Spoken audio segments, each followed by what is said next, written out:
you push one person off a bridge to save 5 lives? Would you lie to save a friend or tell the truth and ruin their life? You think you're moral, but what if your brain is lying to you? Hey everyone, welcome back to the channel where we explore what makes us tick. Today we're diving into something that affects every decision you've ever made, morality. But here's the catch. You're not making moral decisions the way you think you are.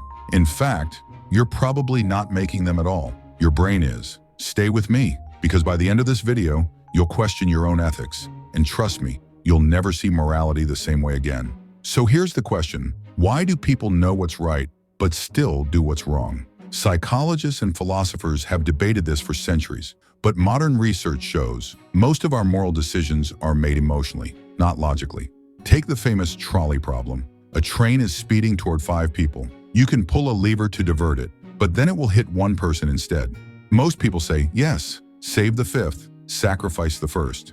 Now change it. What if you have to push a person off a bridge to stop the train? Now it feels wrong, even though the math is the same. Why? Because your brain feels stronger emotions when it's personal.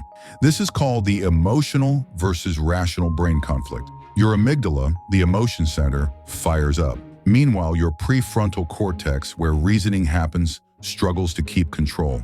So when you say, I'd never do that, it might just be your emotional brain talking.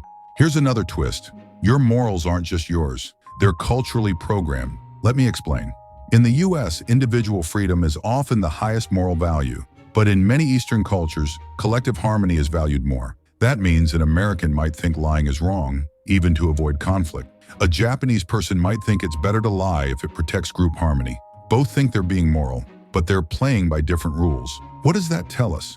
Morality is not universal. It's a mental map shaped by parents, religion, society, even the media you consume. And guess what? That means you've likely judged others using your rules, not theirs. Let's talk about real-world experiments. In the Milgram experiment, people were told to shock another person when they got a question wrong. Over 60% kept shocking, even when the other person screamed in pain. Why? Obedience to authority. In the Stanford Prison experiment, college students assigned as guards started mentally abusing other students within hours. The moral compass vanished once power took over. These weren't evil people. They were normal, just like me, just like you. It proves something terrifying. Given the right situation, any of us could be the villain. You might think, I'm not in a lab, I don't torture people. I'm good. But let's bring it home. Do you park in a handicapped spot just for a minute? Do you text and drive, but criticize drunk drivers? Do you teach kids kindness, but rage at customer service workers?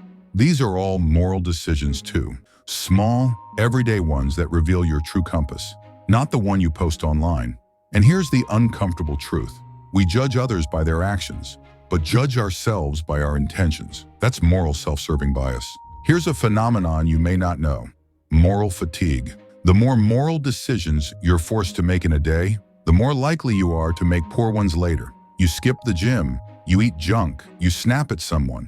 Why? Because your brain has a limited amount of moral willpower. Just like a muscle, it gets tired. So that's why even good people cheat, lie, or fail when overwhelmed. It's not always character. Sometimes it's just cognitive overload. So let's recap. You think you're in control, but your emotional brain often decides first. Your morals aren't universal. They're culturally wired. You could make immoral choices under pressure, even if you don't believe it. And even the most moral person gets tired. But here's the good news. Just knowing this makes you better, because awareness is the first step to true morality. Not the kind that looks good online, but the kind that works when no one is watching. So next time you face a choice, pause. Ask not just, what do I feel, but what's really going on inside me? Because understanding morality starts with understanding your own mind. If this made you think twice about your own decisions, hit the like, subscribe, and share this with someone who thinks they're always right. Drop a comment below. What's the toughest moral decision you've ever made? Until next time, think deep, stay curious, and never stop questioning your mind.